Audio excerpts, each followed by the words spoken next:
Bismillahirrahmanirrahim. Assalamualaikum warahmatullahi wabarakatuh.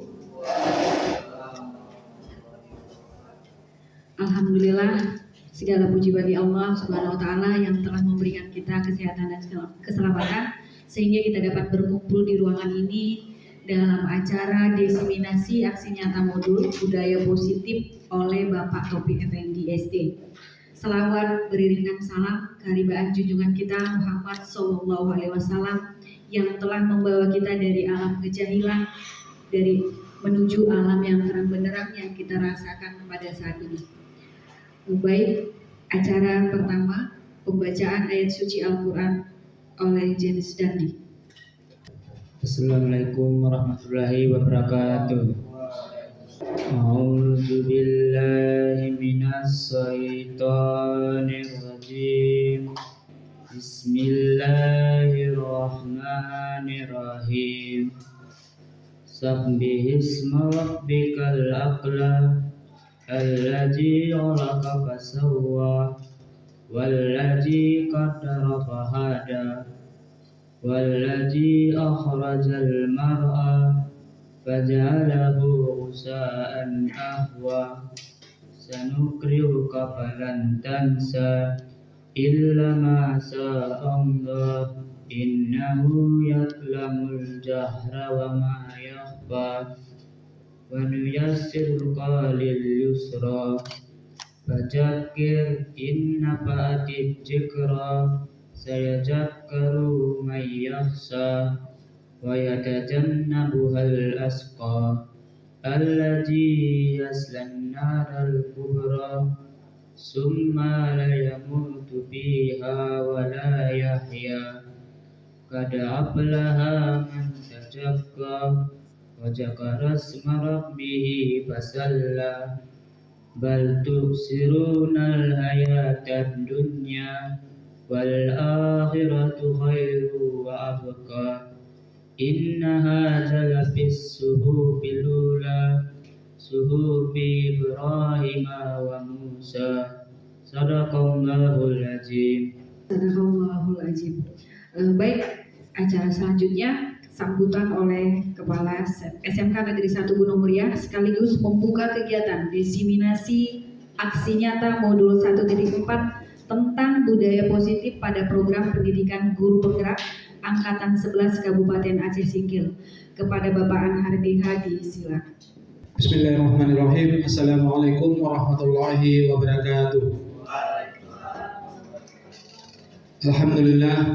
Alhamdulillahirabbil alamin wassalatu wassalamu ala asrofil anbiya'i wal mursalin wa ala alihi washabbihi ajma'in. Amma ba'du. Pertama dan paling utama marilah kita bacakan puji dan syukur kita kehadirat Allah Subhanahu wa taala yang mana Allah masih beri kita kesempatan hidup, bernapas, menikmati karunia-Nya, memberi kesempatan bertaubat dan memberikan yang terbaik buat para siswa kita di sekolah. Selalu beri salam kita sesanjungan kepada Muhammad SAW yang telah berubah zaman jahiliyah Islamiyah berpendidikan dan berpengetahuan. Yang saya hormati, yang saya muliakan Bapak Ibu Kajur, Bu Sri ternyata yang hadir. Spesial yang saya hormati, saya muliakan Pak Taufik, salah satu guru terhebat kita yang insya Allah akan kehebatannya akan diakui oleh Kemenristek dengan keluarnya sertifikat sebagai guru penggerak. Juga calon-calon peserta, Bapak Ibu guru yang ikut berpartisipasi, juga anak Bapak yang banggakan. Bapak Ibu, hari ini kita hadir di sini dalam rangka diseminasi. Diseminasi itu sepemahaman saya adalah pembagian informasi kepada individu atau kelompok, sehingga individu atau kelompok kita paham, mengerti dan sepepahaman dengan kita, sehingga tergerak hatinya untuk melakukan hal yang sama demi kebaikan. Kita pantas bersyukur modul 1.4 ini budaya positif. Dari kalimat yang ada di depan kita, saya berpikir bahwa dalam tubuh kita itu lebih banyak berorientasi kepada pola pemikiran yang positif daripada yang negatif. Karena sesuatu yang ada dalam pikiran kita negatif, maka akan menimbulkan banyak penyakit buat kita. Hari ini kita Dan saya pengalaman baru buat saya tentang diseminasi ini.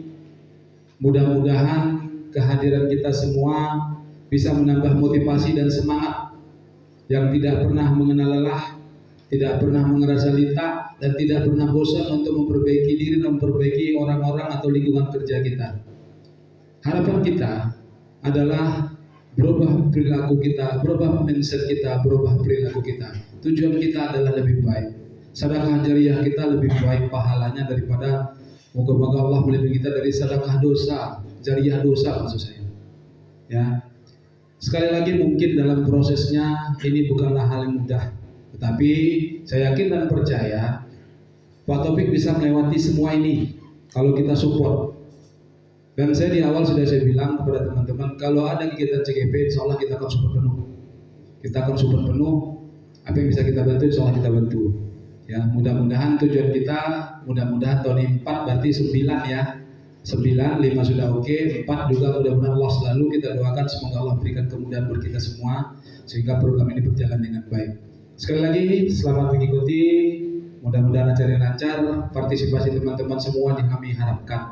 Dengan mengucapkan Bismillahirrahmanirrahim, diseminasi aksi nyata modul 1.4 budaya positif program guru penggerak angkatan 11 atas nama Taufik Effendi dengan resmi kita buka bersama-sama.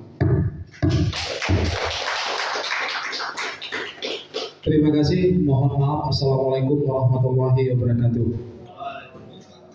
Terima kasih kepada Bapak yang telah memberikan sambutannya. Baik, acara selanjutnya adalah pembacaan puisi oleh Ananda Boyka Siagajah dan Ramadian Daulat. Kepada Ananda disilakan. Bung Hatta, karya Muhammad Ridho. Air mata menetes, darah mengalir di atas tanah. Di situ engkau tumbuh menjadi seorang anak yang kelak di masa depan menjadi penopang kehidupan bangsa. Kematianmu memang tak bisa kusaksikan, tapi cerita hidupmu selalu ada bersamaku. Jika bumi menjadi lautan, abu menjadi debu, ku kan rindu terhadapmu, Bung Hatta. Rinduku, rindu sejuta tetes keringatmu. Rinduku, rindu kobaran apimu yang menggebu. Merdeka, merdeka, merdeka dan merdeka.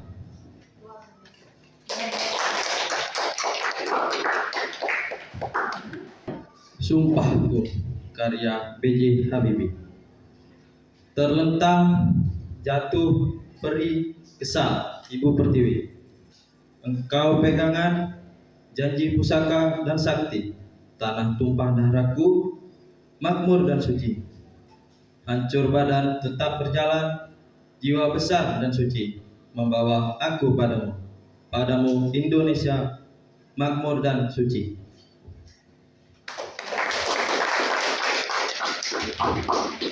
Oke, terima kasih untuk anak-anak kami.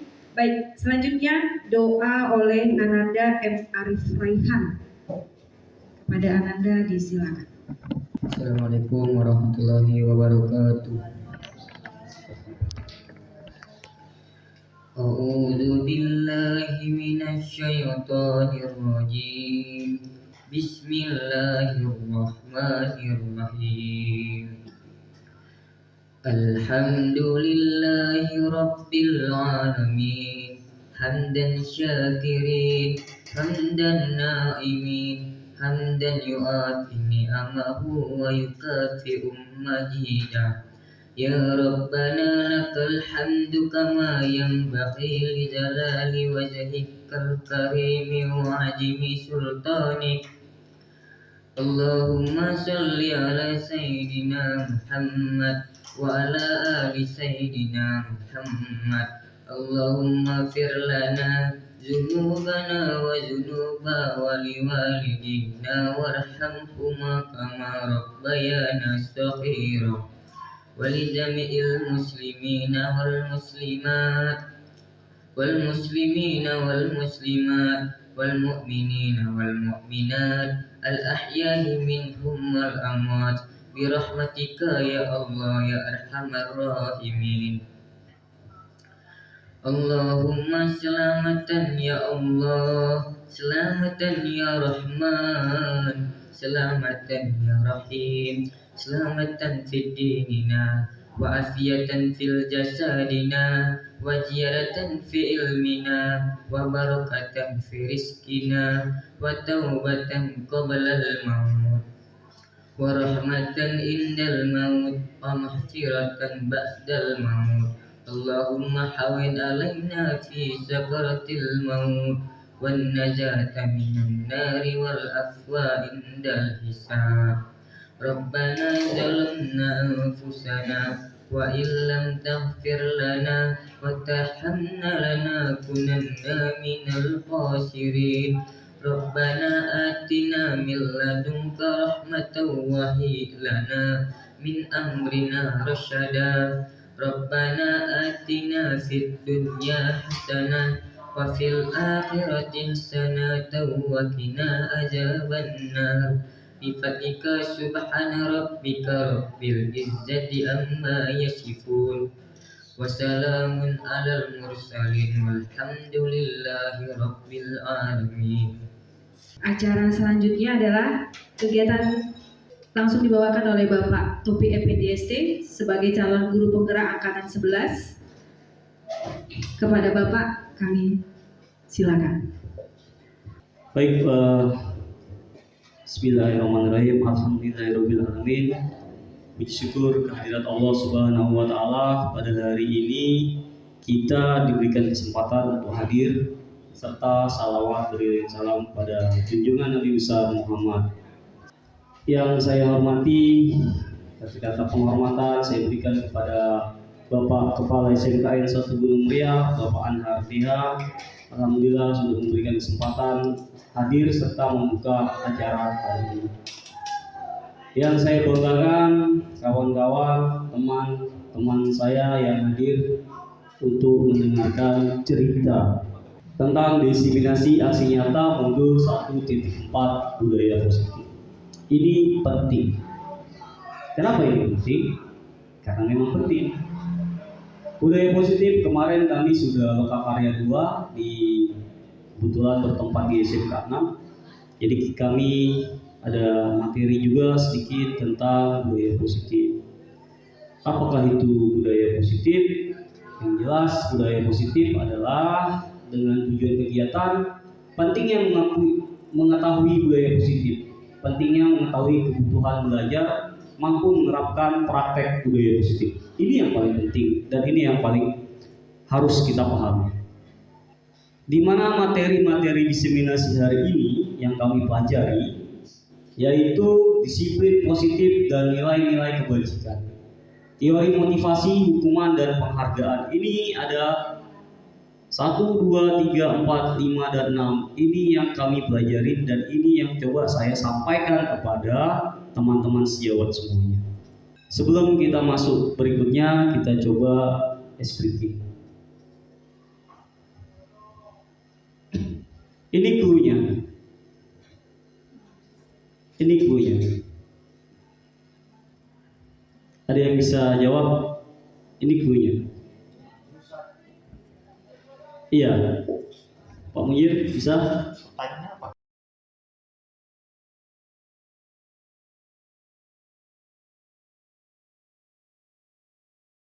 Oke, clue maju 1. Contoh sudah terbaca. Jawaban saya, Bu Titin pergi jalan-jalan ke Ukraina.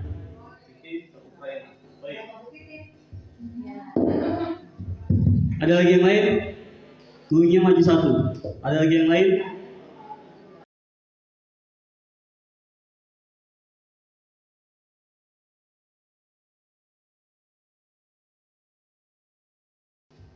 Bu Sri pergi jalan-jalan ke Tangerang. Masya Allah, Alhamdulillah ya Allah. Ya, betul. Kenapa? Setelah T adalah U, setelah S adalah T. Itu U-nya, maju 1. Disiplin positif. Cobalah buka kepalan tangan Anda, lalu tutup lagi. Coba ya, boleh kita bermain ya. Bu Susi, coba buka, tutup.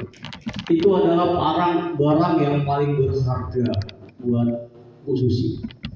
Saya datang, buka Bu Susi. Terima kasih sudah dibuka.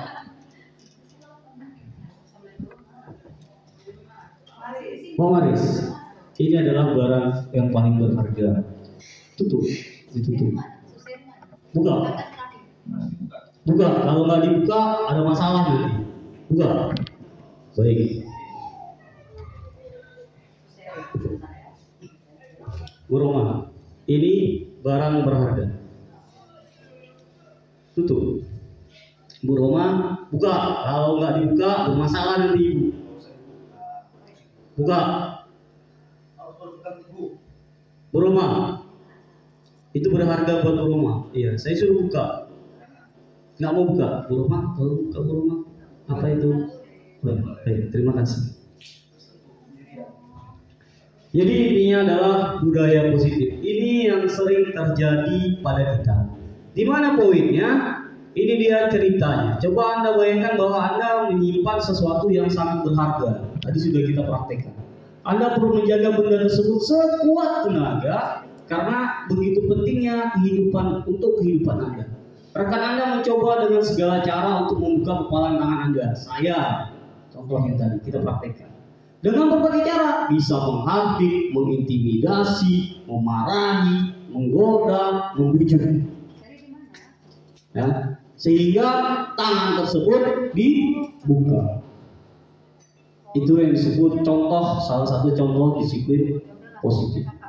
Nah, saya mau bertanya, dalam bagian ini sesungguhnya siapa yang memegang kendali atau kontrol untuk membuka atau menutup kepala tangan? Ada yang bisa jawab? Ada yang bisa jawab? Diri sendiri Pak. Alasannya seperti Bapak sampaikan tadi,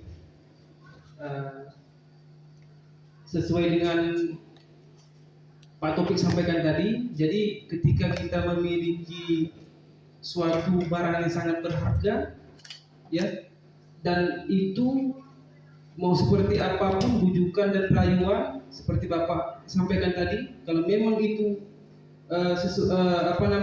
sesuai dengan keinginan hati kita, tidak ingin kita lepaskan sampai titik darah penghabisan pun tetap kita pertahankan Pak Topik. Seperti itu Pak Topik. Nah, itu dia. Terima kasih.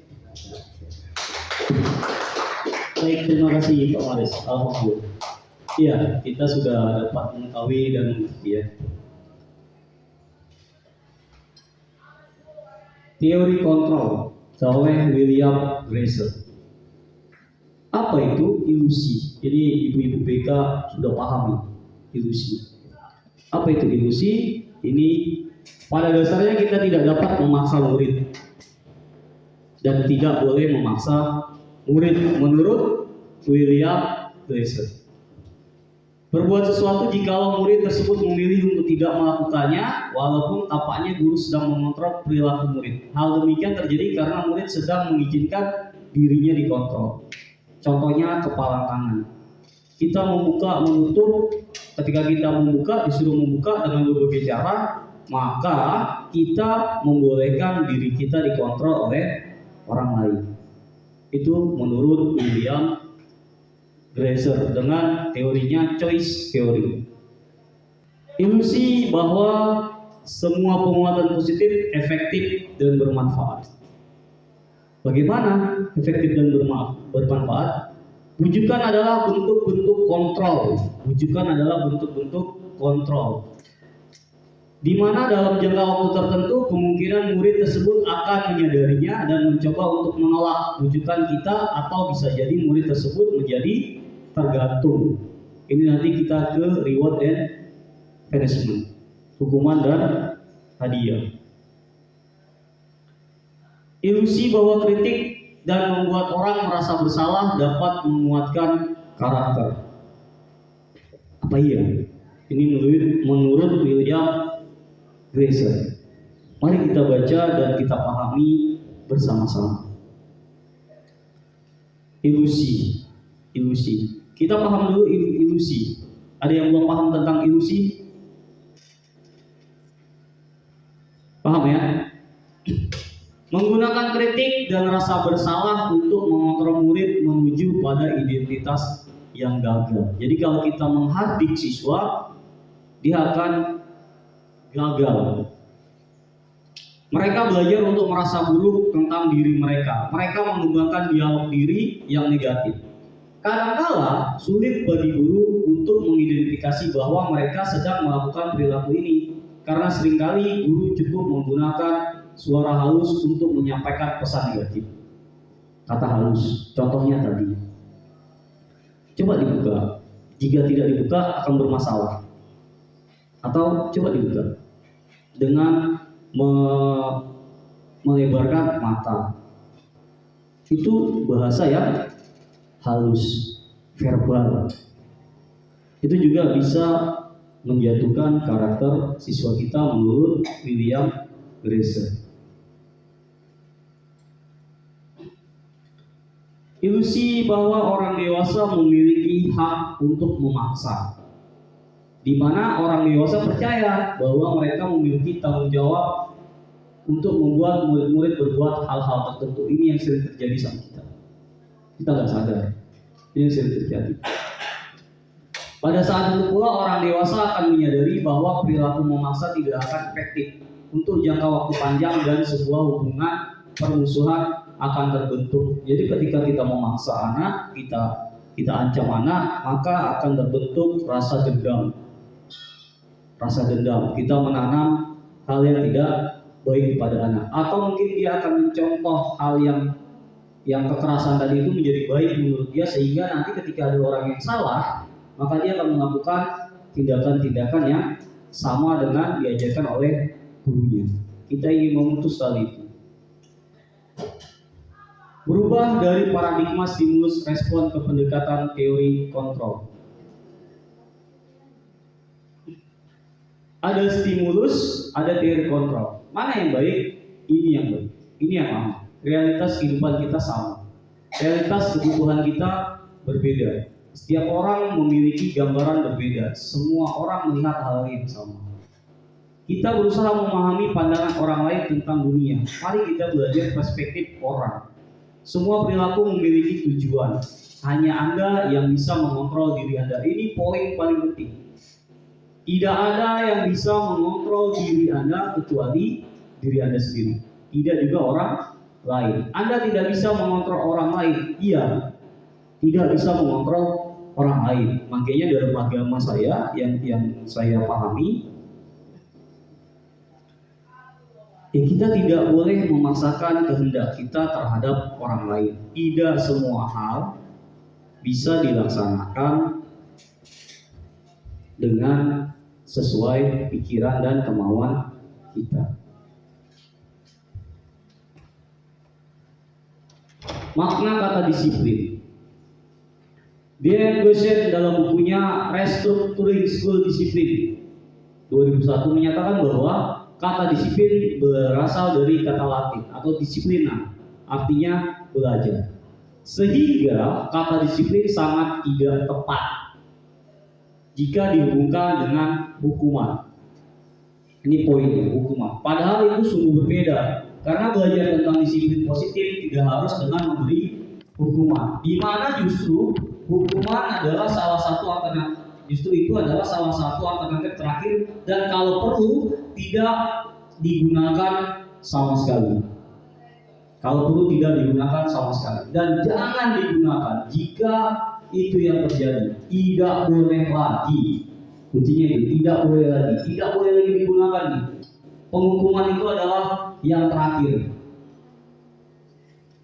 Jadi kalau nggak, yang penting nilai-nilai kebajikan apa yang ada? Nilai-nilai kebajikan mengacu pada nilai dan prinsip mulia yang dianut seseorang. Nilai-nilai kebajikan adalah sifat-sifat positif manusia yang merupakan tujuan mulia yang ingin dicapai setiap individu.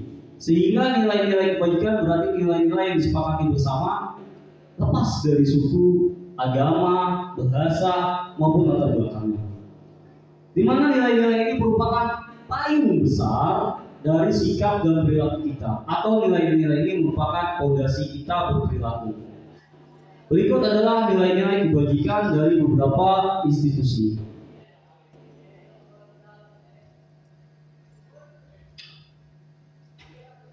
Profil pelajar Pancasila: beriman, bertakwa, mandiri, bernalar kritis, berkebinekaan, bergotong royong, kreatif. Tadi waktu upacara kita pada pagi ini disampaikan oleh pembina upacara bahwasanya dalam berpikir kritis ini, bernalar kritis, berpikir kritis, bergotong royong itu bisa dilaksanakan di berbagai organisasi yang ada di sekolah. Salah satunya adalah OSIS, organisasi siswa intrasekolah, di mana beberapa waktu yang lalu, beberapa hari yang lalu kita sudah melakukan P5 yang bertema demokrasi, yaitu kita mengadakan pemilihan raya OSIS, di mana pemilih sama ada bilik suaranya, ada bilik suara, ada kotak suara, dan itu menurut saya netral. Kenapa netralitas? Karena petugas-petugasnya hampir sama seperti yang dilakukan oleh KPU pada umumnya, yaitu pelaksananya adalah organisasi kepramukaan atau pramuka. Jadi panitianya pramuka. Siapa yang punya hajat? OSIS, tapi panitianya pramuka. Jadi kemungkinan besarnya itu adalah netralitasnya dijamin. Di sini ada kolaborasi antara pembina OSIS dan pembina pramuka. Baru IPO primary yang program atau PAP, sikap murid. Sikap murid itu harus toleransi, integritas mandiri, rasa hormat, menghargai, empati, kreativitas, percaya diri, antusias, keingintahuan, kerjasama, komitmen. Ini sudah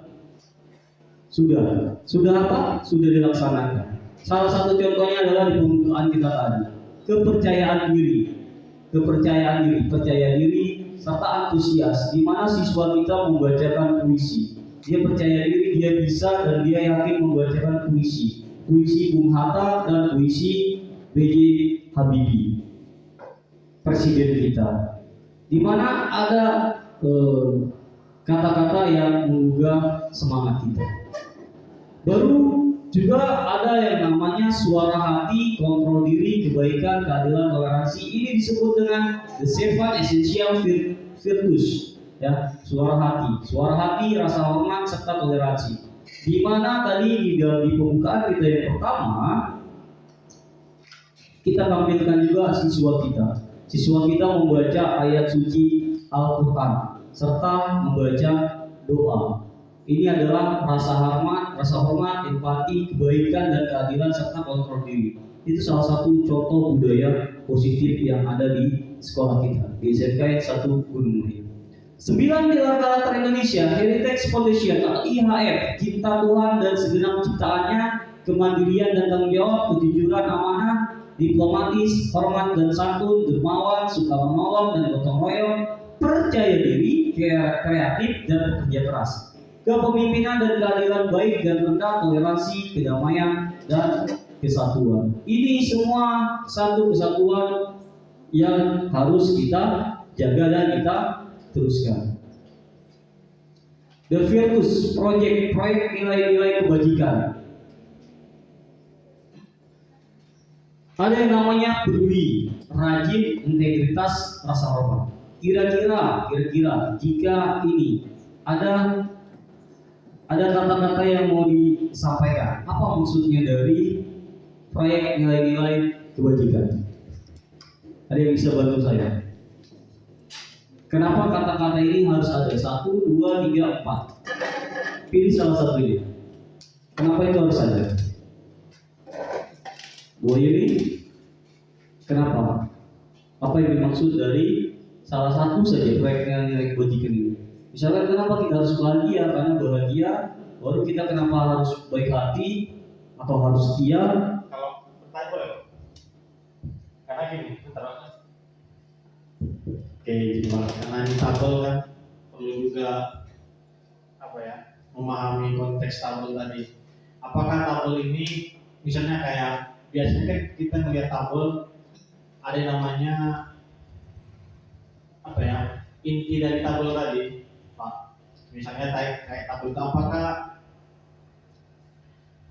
peduli yang paling atas tadi, enggak peduli apakah peduli rajin integritas dan rasa hormat itu kayak kepala pada kolomnya, Pak, atau sama aja peduli misalnya terus terangan itu di bawah peduli kan biasanya seperti itu. Apakah ini hanya memang tabelnya memang semuanya adalah proyek nilai kebajikan, jadi bisa, kalau saya pribadi bisa paham gitu, apakah peduli menjadi apa, kepala tabel kayak biasanya nama bawahnya nama siswa, nama baru tempat lahir bawahnya tempat lahir, apakah seperti itu atau memang semua itu berpoin gitu, tidak ada di bawahnya ini gitu.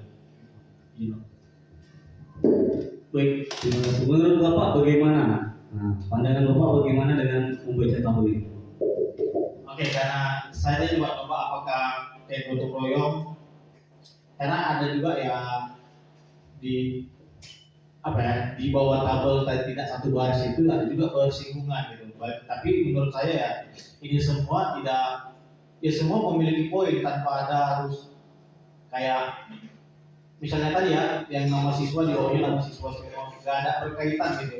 Intinya ini satu kesatuan, tetapi dia harus berkolaborasi juga gitu nilai-nilainya tadi. Jadi nilai juga tidak bisa berdiri sendiri. Jadi tidak misalnya, maksud saya ini maksudnya ini tidak ada untuk pembatasan untuk tabelnya gitu ya. Bisa aja peduli keperhatian, peduli tapi tegas, peduli tapi percaya gitu, peduli toleransi gitu. Jadi nggak ada pemisah gitu. Tabelnya hanya untuk memudahkan kita melihat nilai-nilai saja gitu. Ada yang mau menambahkan? Baik, terima kasih Bapak Taufik. Kalau di sini menurut saya yang bisa saya petik dari proyek nilai-nilai kebajikan itu pertama untuk diri sendiri. Kenapa saya bilang gitu? Karena kalau udah kita melakukan nilai-nilai kebajikan untuk diri kita sendiri, pastinya bakal ada nanti dilihat atau dicontoh sama orang, terutama sama kalau di lingkungan sekolah ya, terutama pada murid. Yang pertama peduli, itu peduli dalam arti bisa ke murid, bisa ke semua guru, bisa ke lingkungan, bisa ke bahkan hewan, itu yang termasuk peduli. Kalau udah kita peduli sesama di hidup ini, berarti kita akan rajin. Nah, rajin ini dalam kategori adalah rajinnya kita misal kita peduli di bagian kebersihan. Pasti kalau udah peduli berarti mencakup akan rajin. Yang dimana akan jika misalnya melihat banyak sampah atau lingkungan sekolah kita nggak bersih, pasti kita akan rajin untuk membersihkannya. Terus integritas itu suatu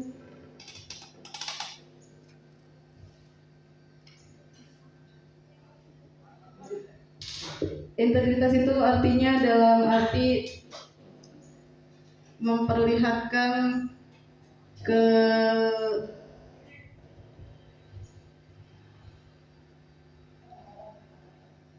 mutu atau keadaan yang menunjukkan potensi seseorang. Jadi kalau misalnya kita udah peduli, rajin, berarti integritas kita pastinya udah terlihat bagus sama seseorang. Nah, rasa hormat itu adalah jika semua dari peduli, rajin, integritas, pasti akan dilihat rasa hormat sama orang-orang yang di sekelilingnya. Nah, itu menurut saya. Terima kasih. Ya, baik, terima kasih untuk Bapak dan Ibu.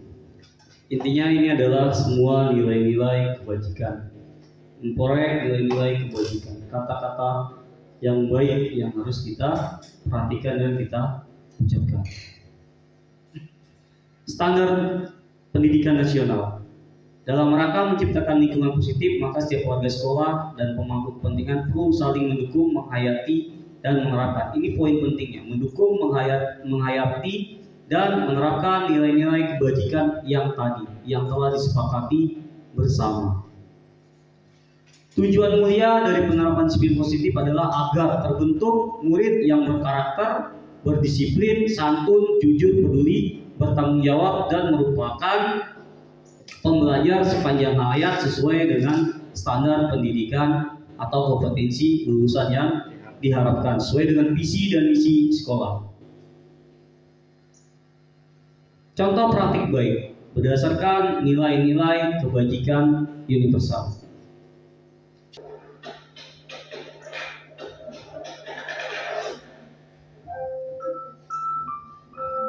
Ini adalah penerapan budaya positif di sekolah SMK Negeri 1 Gunung Meriah.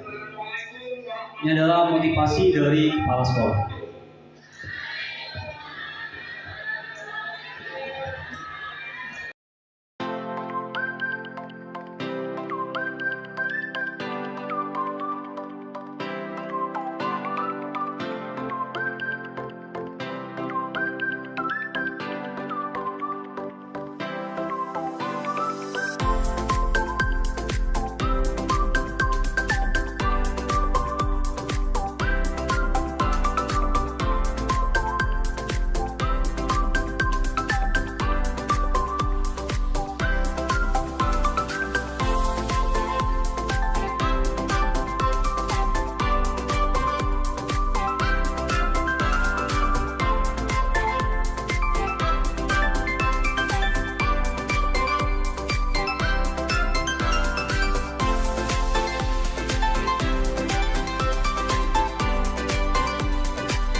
Baik Ibu, itu tadi adalah contoh praktik baik berdasarkan nilai-nilai kebajikan. Di mana poinnya ada beberapa ya. Tadi kita lihat ada sebuah motivasi dari Bapak Kepala kita. Baru berikutnya lagi setelah ada motivasi, ada juga praktek baik ketika masuk ke dalam lingkungan sekolah, siswa-siswi kita mendorong kendaraannya, roda 2 pastinya, bukan roda 4. Roda 2 didorong, baru salam salam kepada gurunya, baik salam mengucapkan salam atau cium tangan. Itu praktek baik, budaya positif dari nilai-nilai atau tabel-tabel yang ditanyakan tadi. Baru berikutnya apalagi setelah itu? Berikutnya adalah ada yang namanya kesepakatan dan keyakinan kelas. Ini poin penting.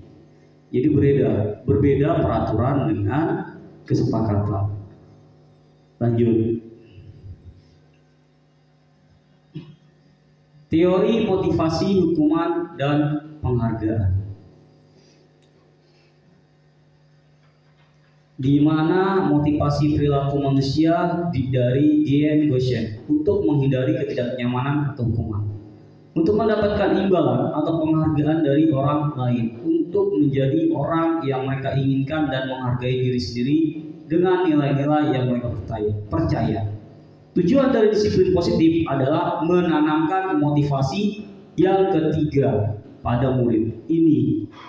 Ini tujuan dari motivasi. Jadi motivasi itu ada intrinsik, ada ekstrinsik. Apa itu intrinsik? Apa itu ekstrinsik? Yaitu yang dimulai kita munculkan dari dalam diri kita. Atau ada ekstrinsik, yaitu dari luar, harus disesuaikan. Di mana saya pernah membaca sebuah artikel, dia itu bacanya adalah guru bukanlah dewa dan siswa bukanlah kerbau. Apa itu? Itu kata-kata. Saya baca artikel, maksudnya apa? Kita coba refleksikan diri kita. Saya coba merefleksikan maksudnya apa. Guru bukanlah dewa dan murid bukanlah kerbau. Jadi kita harus memotivasi mereka, memotivasi intrinsik. Siapa itu yang menulis? Yang menulis adalah Suhoki. Siapa itu Suhoki? Suhoki adalah salah satu dosen UI dan salah satu pencetus mahasiswa pencinta alam di UI, serta beliau juga aktivis antara Orde Lama dengan Orde Baru.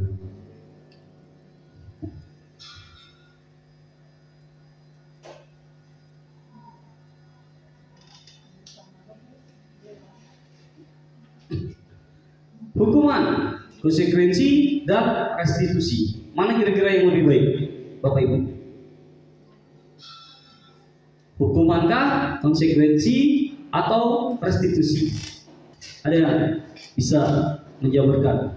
Jawabannya bilang aja, jawabannya oh saya hukuman, oh saya konsekuensi, oh saya restitusi.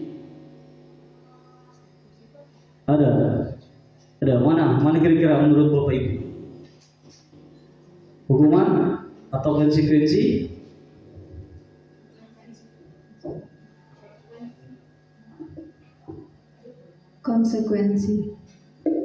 Konsekuensi. Yang lain? Ibu? Bu Irma? Menurut Ibu? Jawab saja.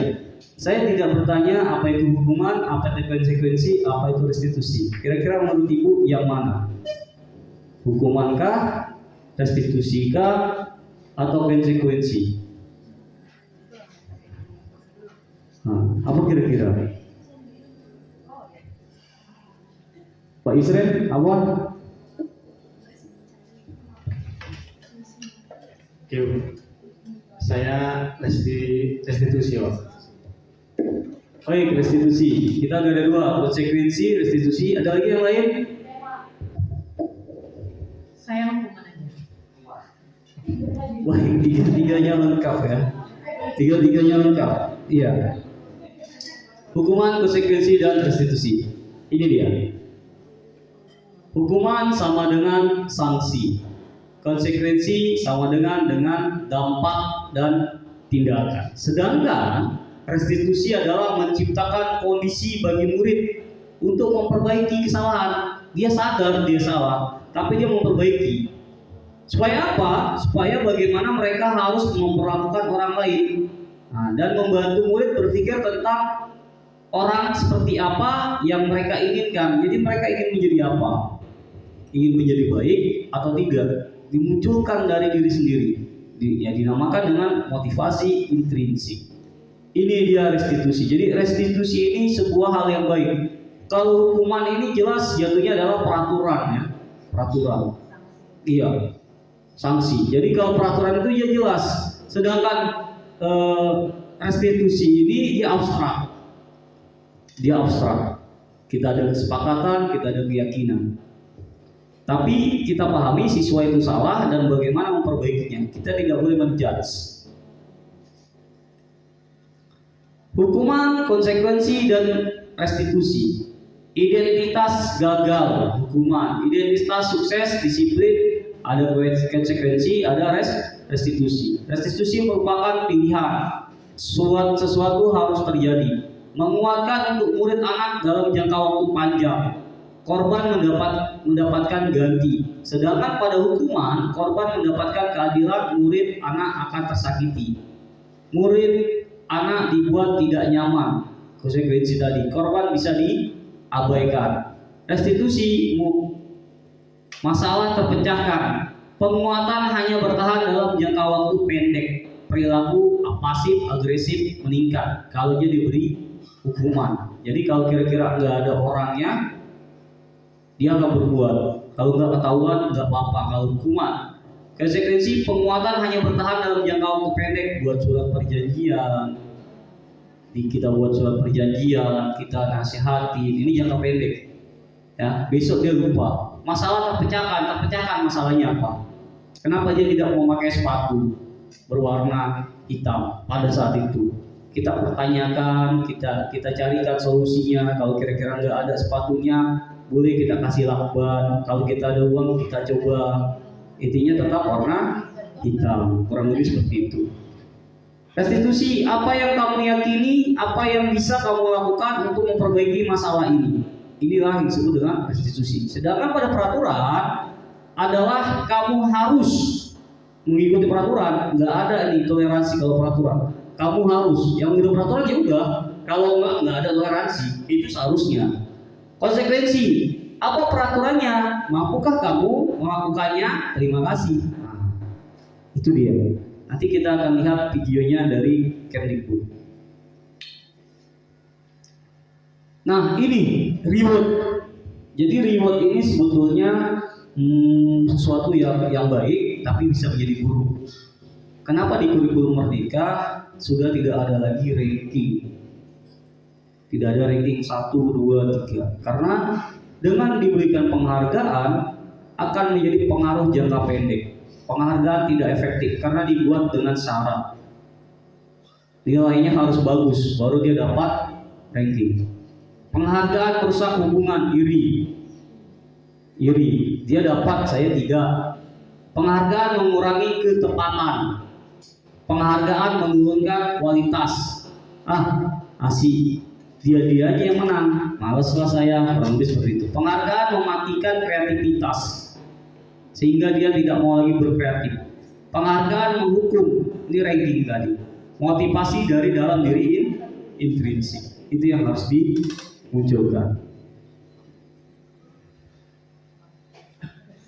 Restitusi, sebuah pendekatan untuk menciptakan disiplin positif, di mana kita memperbaiki sebuah hubungan.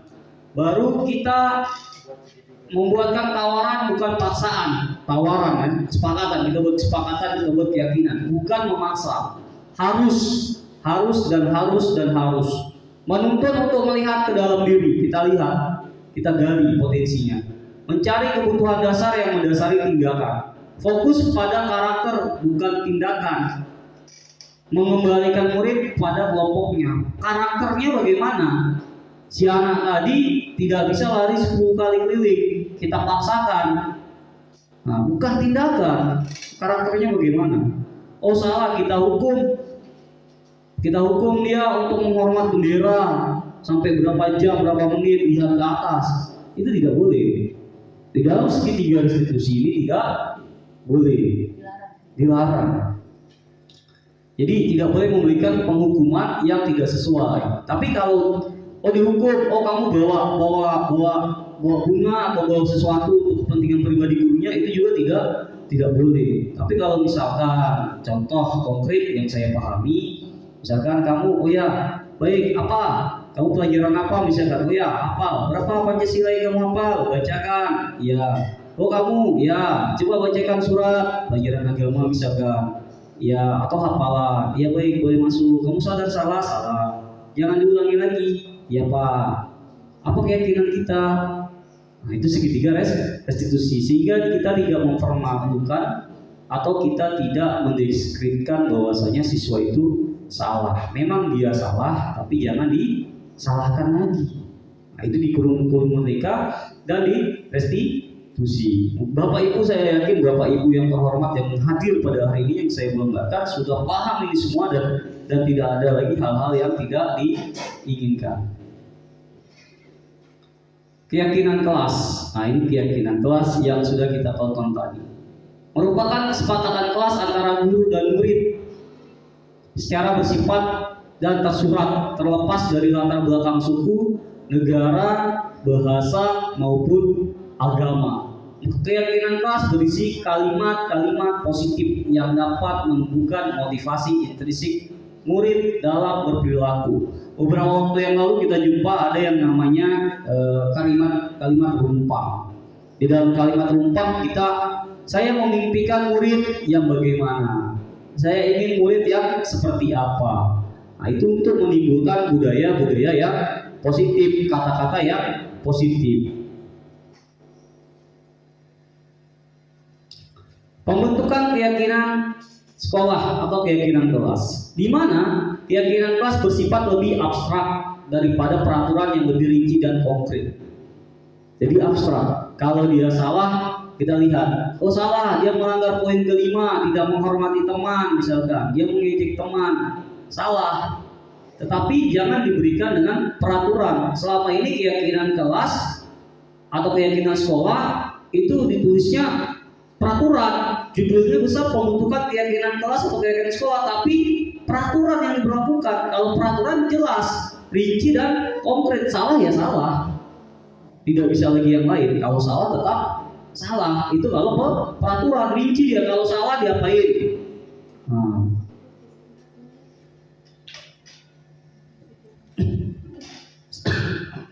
Sedangkan keyakinan kelas itu bersifat abstrak, itu berbeda ya. Pernyataan keyakinan kelas senantiasa dibuat dalam bentuk positif. Keyakinan kelas hendaknya tidak terlalu banyak sehingga mudah diingat dan dipahami oleh semua warga kelas atau siswa. Keyakinan kelas sebaiknya sesuatu yang dapat diterapkan di lingkungan tersebut. Jadi siswanya kita tanya, siswanya maunya seperti apa? Keyakinan kelas kita bagaimana? Apa yang harus kita lakukan? Tanya sama mereka, baru kita kumpulkan kata-katanya, baru kita pilih dengan kata-kata yang positif dan kita sepakati secara bersama-sama.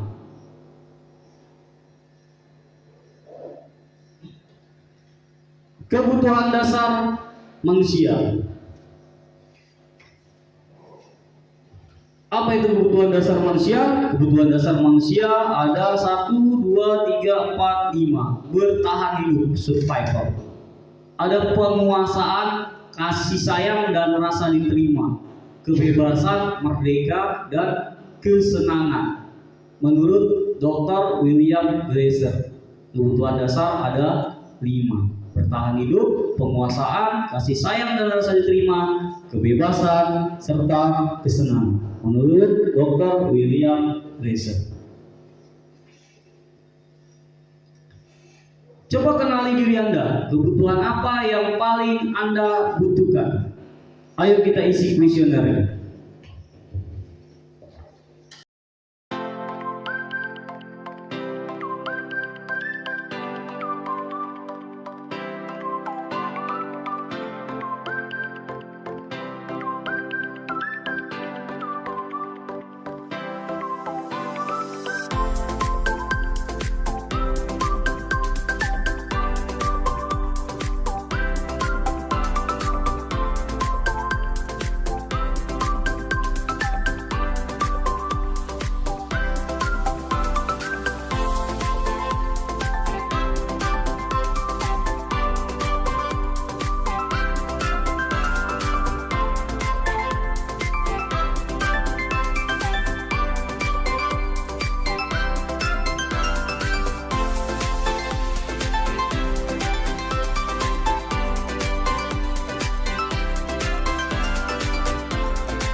Boleh.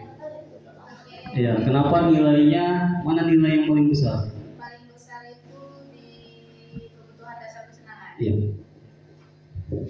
Jelaskan kenapa paling besar?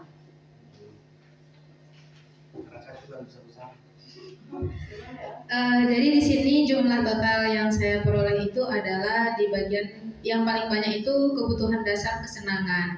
Nah, kalau melihat dari skor nilai yang saya dapat, di sini jumlahnya 42. Nah, dari jumlah ini berdasarkan dari pertanyaan atau hitungan skor itu dijelaskan bahwa mencerminkan kebutuhan kesenangan. Ya, berarti kamu lebih ke ibu lebih ke kebutuhan dasar kesenangan. Iya, berarti lebih mencari kesenangannya lebih besar di antara kebutuhan dasar yang lain. Ibu sama. Ada yang berbeda? Ada yang berbeda? Saya Pak. Ya. Bapak berbeda. Mana yang lebih besar? Oke, baik Bapak. Ini hal baru ya, karena kebutuhan dasar. Ada satu lagi Pak ya, bertahan hidup ya, itu udah kebutuhan dasar kali itu bertahan hidup. Kalau saya tanya, udah perlu kali kita untuk bertahan hidup. Oke, dari 4 kebutuhan dasar ini, nilai saya paling tinggi itu adalah nilai yang pertama, yaitu kebutuhan dasar love and belonging, yang apa tuh artinya kasih sayang dan rasa diterima. Nah, mungkin dari skornya nggak tahu tiba-tiba itu aja, karena kalau dipikir-pikir ya ada benarnya ya, karena dia ada poin 2 ya, selain kasih sayang yang dibutuhkan, yaitu rasa diterima itu enggak mungkin ini secara universal, enggak membatasi di mana, bisa jadi itu di masyarakat, di tempat kerja, bahkan di rumah gitu. Jadi nah kan ini kebutuhan dasar yang sangat dibutuhkan gitu saat ini. Oke, terima kasih Pak. Ya, terima kasih. Berarti Pak Yusren di antara kebutuhan dasarnya adalah yaitu tentang love and belonging atau kebutuhan kasih sayang, rasa diterimanya luar biasa. Ya, di situ ada 10 poin. Lanjut, kita masuk ke poin restitusi 5 posisi kontrol menurut Diane Goshen. Penghukum. Seorang penghukum bisa menggunakan hukuman fisik maupun verbal, kata-kata. Kata-kata itu nggak harus keras ya, dengan nada halus juga bisa menjadi hal yang bahaya. Orang-orang yang menjalankan posisi penghukum biasanya mengatakan bahwa sekolah memerlukan sistem atau alat yang dapat lebih menekan murid-murid lebih dalam lagi. Ini dikambing hitamkan. Penghukum biasanya berteriak, menghardik, menunjuk-nunjuk, membentak. Hei, sini kamu! Nah, berteriak dia, menghardik, kamu enggak? Menunjuk-nunjuk, kamu ya? Nah, itu termasuk jenis menghukum. Para guru-guru yang menerapkan posisi penghukum akan berkata, patuhi aturan saya. Kalau tidak, atau awas, kamu selalu saja salah. Kenapa kamu selalu saja salah? Kenapa kamu selalu saja terlambat? Kenapa kamu? Dan kenapa kamu? Bisa dengan kata-kata intonasi yang tinggi, bisa secara fisik tunjuk-tunjuk, bisa juga menghardik. Nah, dampaknya apa bagi siswa, bagi murid? Murid menjadi pendendam, dia akan dendam. Tidak menyukai guru atau mata pelajaran tertentu, sehingga ketika gurunya masuk, dia akan berusaha untuk mencari alasan sakit atau malas mengikuti pelajaran, tidak kreatif lagi dia di dalam, tidak mampu dia mengemukakan pendapat. Itu yang terjadi dampaknya. Pembuatan merasa bersalah ini juga sering juga kadang-kadang. Kami di dalam profil belajar juga tentang ini. Pada posisi ini biasanya guru akan bersuara lebih lembut nih, membuat rasa bersalah akan menggunakan keheningan yang membuat orang lain merasa tidak nyaman, bersalah atau rendah diri. Kata-kata yang keluar dengan lembut akan seperti, ibu sangat kecewa sekali dengan kamu. Berapa kali bapak harus memberitahu kamu ya? Insya Allah di sekolah kita nggak ada. Berapa kali bapak harus memberitahu kamu ya? Sudah dibilang jangan terlambat, tapi kenapa masih terlambat? Itu rasa bersalah. Ibu kecewa sekali sama kamu. Kenapa kamu capek? Apakah sesusah itu pelajaran ibu? Insya Allah di sekolah kita nggak ada yang seperti itu. Apa dampaknya? Membuat murid merasa bersalah, identitasnya gagal, rendah diri dan menarik diri dari lingkungan. Dia merasa kecewa, merasa tidak dibutuhkan. Dampaknya secara psikologis itu berbahaya. Teman, memposisikan guru sebagai teman ini juga ada efek dampak yang tidak baik. Guru dalam posisi ini, namun teman pada guru bisa negatif atau positif, tergantung ya posisinya. Positif di sini berupa hubungan baik yang terjalin antara guru dan murid.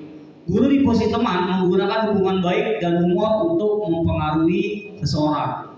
Suara guru akan ramah dan santai, sehingga murid akan merasa senang, aman, dan akrab dengan guru.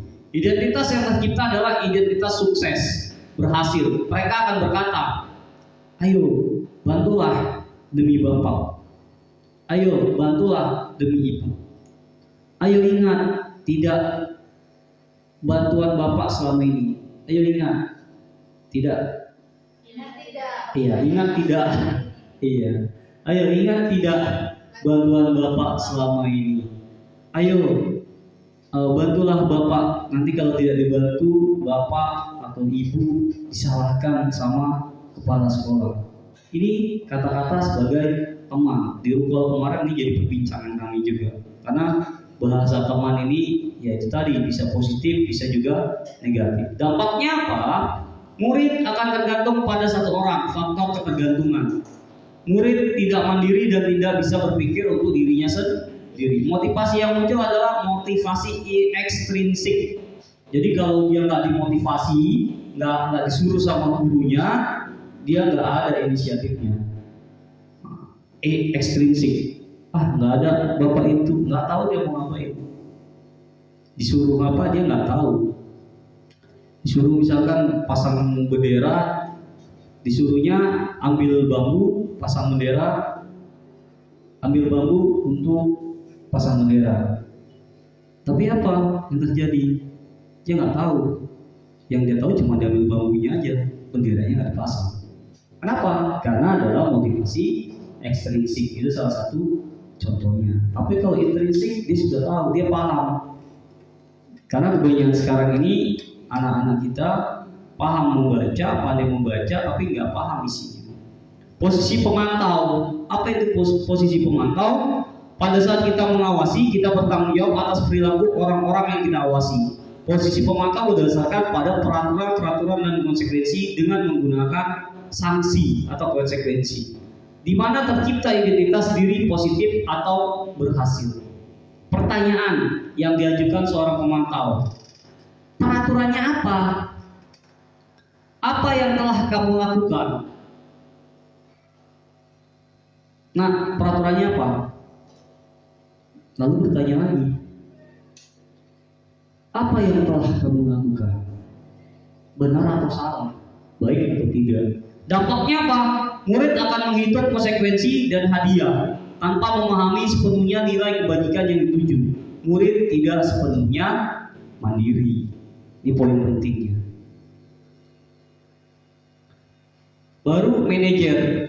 Posisi manajer adalah posisi di mana guru berbuat sesuatu bersama dengan murid, mempersilahkan murid, bertanggung jawab secara perilaku, mendukung murid agar dapat menemukan solusi permasalahannya sendiri. Ini posisi manajer. Di posisi manajer ini seharusnya kita mampu menempatkan diri kita pada posisi manajer. Kita dapat menelaah dulu. Guru membimbing murid memecahkan masalahnya secara mandiri. Seorang manajer akan berkata, apa yang kita yakini? Kembali keyakinan kelas atau kesepakatan kelas kita tadi. Apakah kamu bisa memperbaikinya? Bisa nggak memperbaikinya? Ini di dalam segitiga restitusi. Dampaknya apa? Murid akan menjadi mandiri, percaya diri, dan dapat memecahkan masalahnya. Murid akan belajar dari kesalahannya. Memang betul salah. Semua orang bisa salah, dan semua orang pernah mengalami kesalahan. Tetapi dari kesalahan, semua orang bisa bangkit. Semua orang bisa menjadi lebih baik.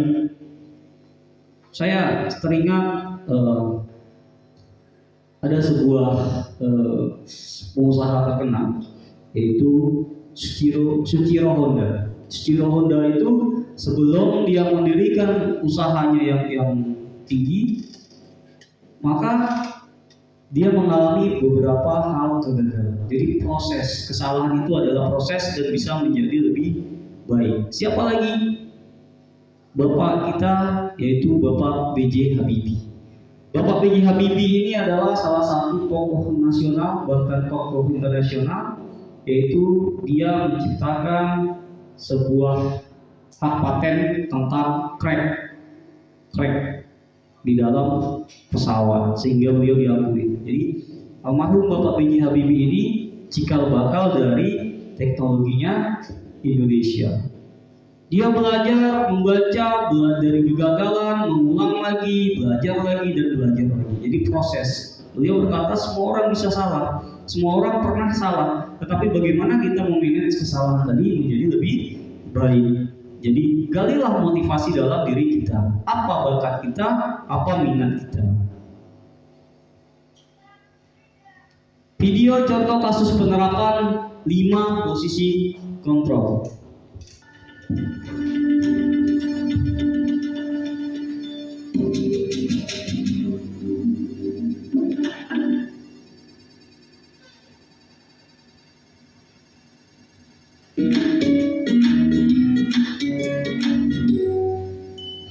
Salam bahagia Ibu dan Bapak guru hebat.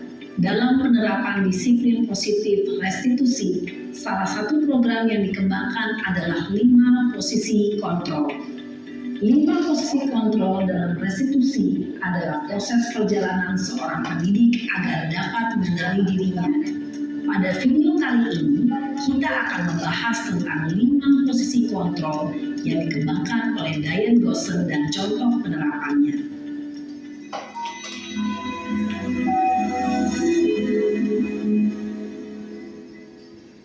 5 posisi kontrol itu adalah 1. Posisi penghukum, 2. Posisi pembuat merasa bersalah, 3. Posisi teman, 4. Posisi pemantau atau monitor, dan 5. Posisi manajer.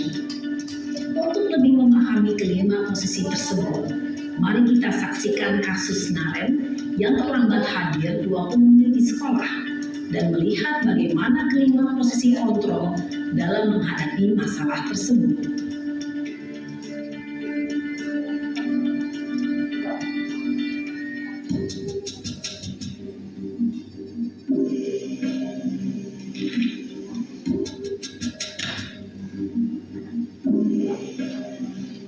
Naren! Sini kamu! Selamat pagi, Bu. Selalu terlambat. Kamu deh, pasti terlambat. Maaf, Bu. Saya Apa? Apa coba? Alasan kamu apa lagi?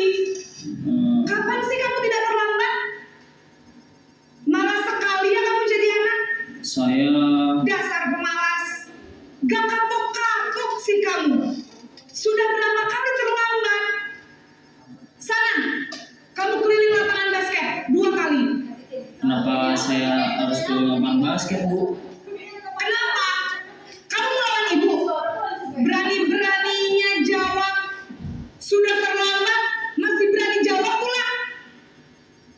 Sekarang, keliling lapangan basket 5 kali sekalian. Biar kapok. Cepat. Pergi sana ke lapangan basket.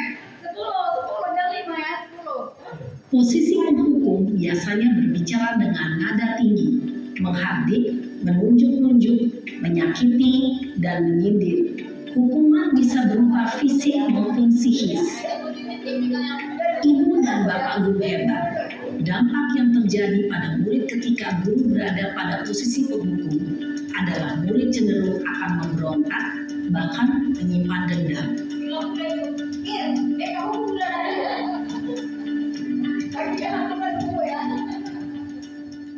Baik Bapak Ibu, itu tadi adalah salah satu contoh tentang penerapan 5 posisi kontrol. Nah, dari 5 posisi kontrol itu yang bagaimana? Mana yang cocok di tempat kita atau yang kira-kira yang pas dilaksanakan oleh Bapak Ibu guru tersebut. Kita lanjut, restitusi segitiga restitusi. Apa itu? Suatu proses dialog yang dijalankan oleh guru, orang tua, sehingga menghasilkan murid yang bertanggung jawab serta murid yang mandiri. Segitiga restitusi. Ada yang pertama adalah menstabilkan identitas. Kita stabilkan dulu. Tadi video yang kita tonton, ibu tadi yang di posisi manajer, dia menstabilkan dulu. Baru setelah menstabilkan, memvalidasi, validasi tindakan yang salah. Kenapa dia terlambat? Setelah itu, poin yang berikutnya adalah menanyakan keyakinan. Kalau dia sudah tahu salah, sudah kita validasi tindakan yang salah, meyakinkan, menanyakan keyakinan, sehingga dia tidak lagi terlambat dengan meminta bantuan dari orang tua maupun saudaranya. Segitiga restitusi harus ditanamkan di dalam diri bapak dan ibu guru, karena ini merupakan budaya positif. Ada 3 poin. Yang pertama adalah menstabilkan identitas. Yang kedua adalah validasi. Validasi tindakan yang salah. Yang ketiga adalah menanyakan keyakinan. Mari kita tanamkan ketiga ini. Ketika kita sudah menghafal, kita tanamkan, kita pahami, insya Allah kita akan menjadi lebih baik dari yang saat ini. Terkhususnya saya.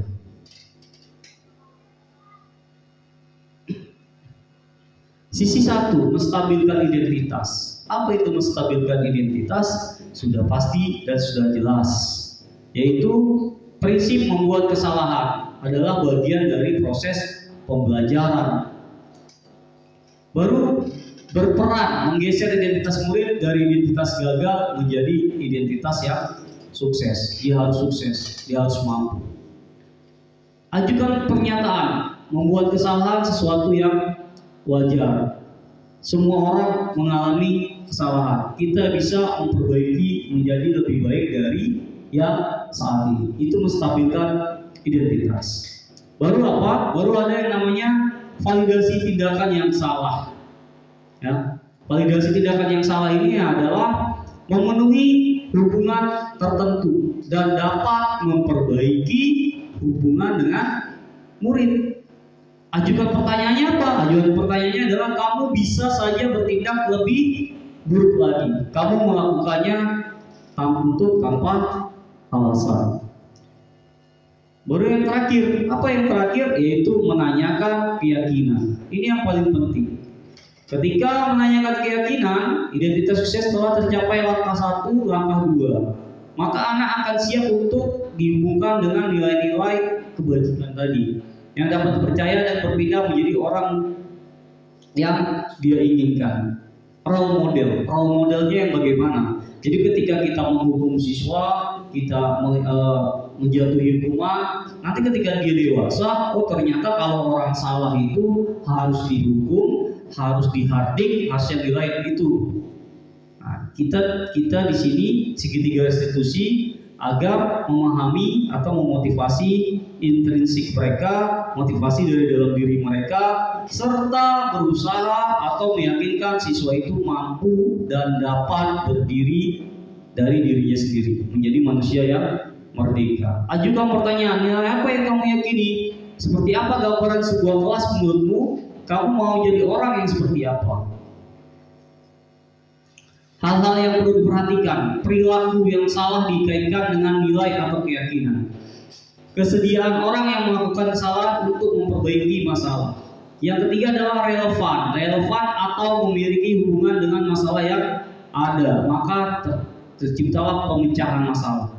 Perlu adanya suatu usaha perbaikan dari pihak yang berbuat kesalahan, perlu didedikasikan waktu dari pihak yang berbuat kesalahan. Tanyakan kapan akan mulai diberlakukan usaha untuk memperbaiki masalah tersebut. Contoh penerapan segitiga restitusi dalam menghadapi permasalahan murid. Mari kita saksikan bersama.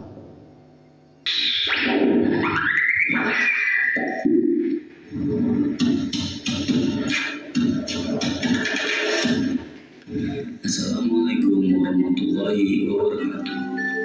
Saya Taufik Effendi, calon guru penggerak angkatan 11 dari SMK Negeri 1 Gunung Muria, Kabupaten Aceh Singkil, Provinsi Aceh. Video ini merupakan demonstrasi kontekstual modul 1.4 yang berisi praktik penerapan segitiga restitusi untuk menyelesaikan permasalahan murid di sekolah saya. Sebagai informasi, segitiga restitusi adalah suatu proses dialog yang dijalankan guru atau orang tua agar dapat menghasilkan murid yang mandiri dan bertanggung jawab. Terdapat 3 tahapan dalam segitiga restitusi, yaitu menstabilkan identitas, validasi tindakan yang salah, dan menanyakan keyakinan. Tahap menstabilkan identitas dilaksanakan berdasarkan prinsip membuat kesalahan adalah bagian dari proses pembelajaran yang nantinya akan menggeser identitas gagal ke identitas sukses. Selanjutnya, pada tahap validasi tindakan yang salah dilakukan dengan berdasarkan prinsip setiap perilaku berupaya memenuhi suatu kebutuhan tertentu. Guru akan bergeser dari pemikiran stimulus respon menjadi proaktif, sehingga dengan mengenali dan mengakui kebutuhan murid akan memperbaiki hubungan dengan murid. Tahap terakhir adalah menanyakan keyakinan. Pada tahap ini, murid akan diberikan pertanyaan-pertanyaan bermakna untuk memunculkan motivasi secara intrinsik. Baik Bapak Ibu, itu tadi adalah salah satu contoh yang sudah dibuat atau dilaksanakan. Ya, kita sudah berada di penghujung penyampaian saya. Menurut Ki Hajar Dewantara, tujuan pendidikan adalah menuntut segala kodrat yang ada pada anak, agar mereka dapat mencapai keselamatan dan kebahagiaan yang setinggi-tingginya, baik sebagai manusia maupun sebagai anggota masyarakat. Siapakah Ki Hajar Dewantara? Saya akan sedikit membacakan tentang profil Ki Hajar Dewantara.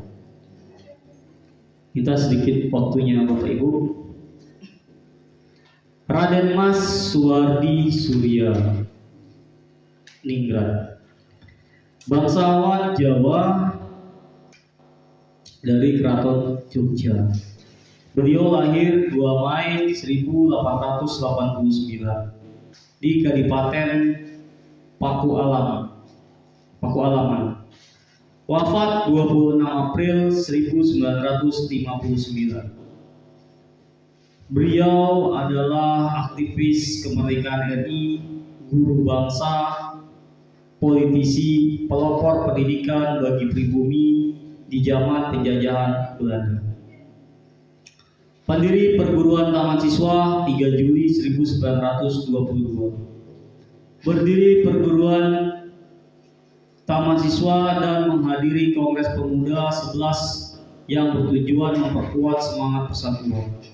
Pada tahun 1945 menjadi Menteri Pendidikan dan Kebudayaan dalam Kabinet Soekarno. 1912 berdirilah sekolah DAS untuk perempuan di Yogyakarta. Ki Hajar Dewantara belajar di sekolah Belanda, yaitu School tot Oefening van Indes en Artsen.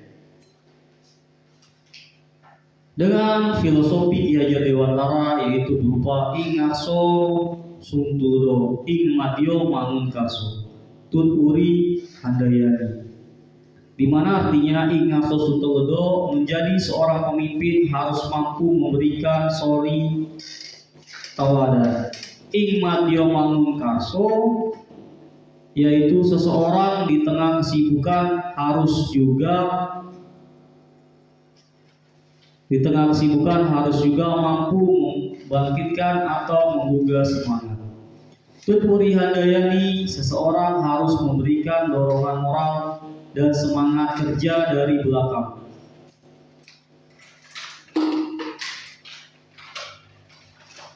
Itu adalah filosofi dan semboyan dari Insinyur Soekarno.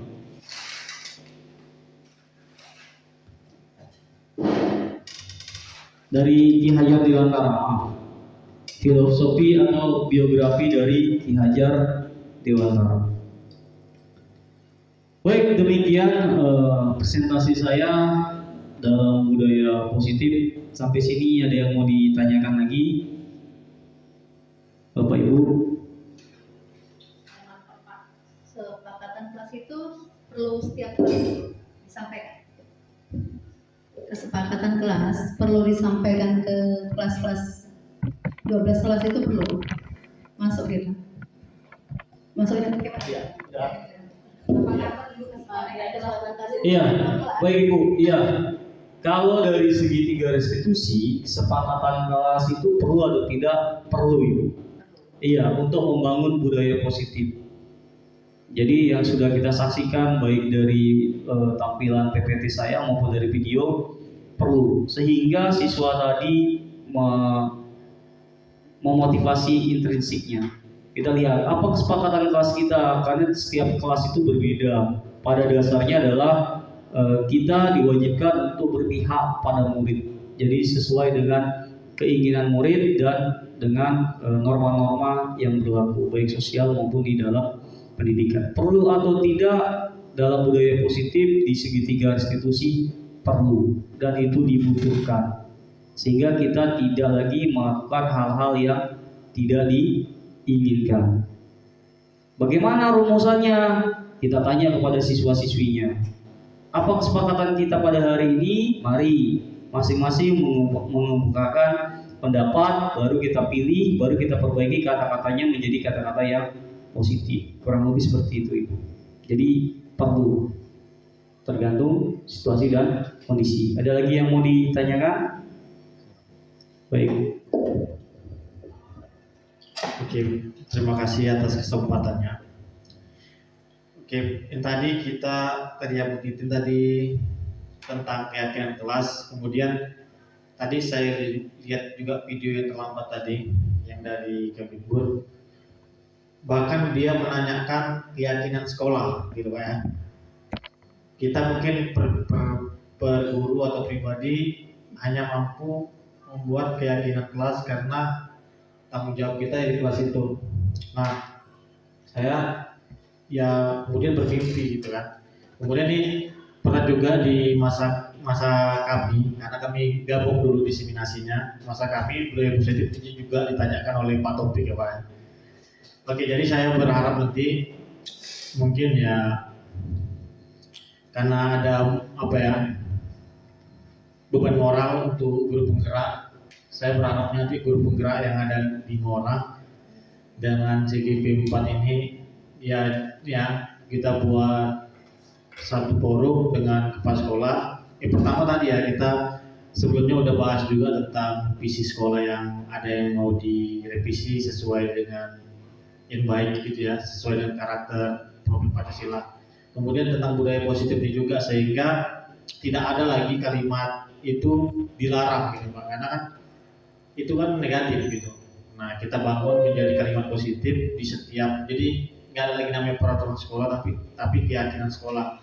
Sehingga saya berharapnya ketika kita nanti dapat bergerak, mungkin jadi perwakilan per kelas, perangkat kelas dikumpulkan menyuarakan apa dari per kelasnya, keyakinan kelas apa yang mau kita buat. Mungkin menghargai waktu, menjadi dilarang terlambat kan bisa menghargai waktu kan gitu. Mungkin itu harapan saya.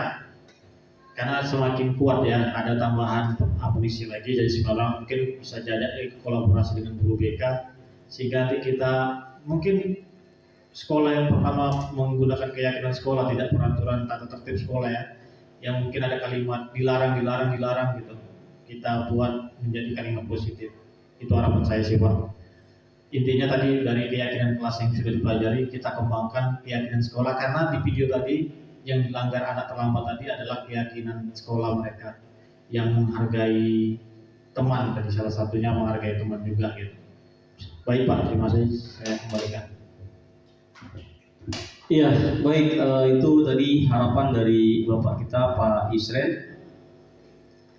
Dari keyakinan kelas menjadi keyakinan sekolah. Jadi dari pemaparan materi kita sudah jelas, kita akan coba mengubah kata-kata yang negatif menjadi kata-kata yang positif, sehingga terdengar dan dilaksanakan menjadi hal yang positif. Mungkin gitu saja, jika tidak ada lagi yang ditanyakan, saya akhiri. Terima kasih banyak atas dukungan Bapak Ibu, Bapak Kepala Sekolah dan Bapak Wakaf pada hari ini penyampaian budaya positif saya. Mohon maaf apabila ada salah kata. Segala kekurangan milik saya pribadi sebagai manusia, segala kelebihan adalah punya Allah Subhanahu wa taala. Fastabiqul khairat. Mari kita berlomba-lomba untuk menjaga kebaikan, untuk mendapatkan kebaikan. Terima kasih. Dengan ucapan Bismillahirrahmanirrahim, maka acara kita pada hari ini selesai. Terima kasih. Assalamualaikum warahmatullahi wabarakatuh.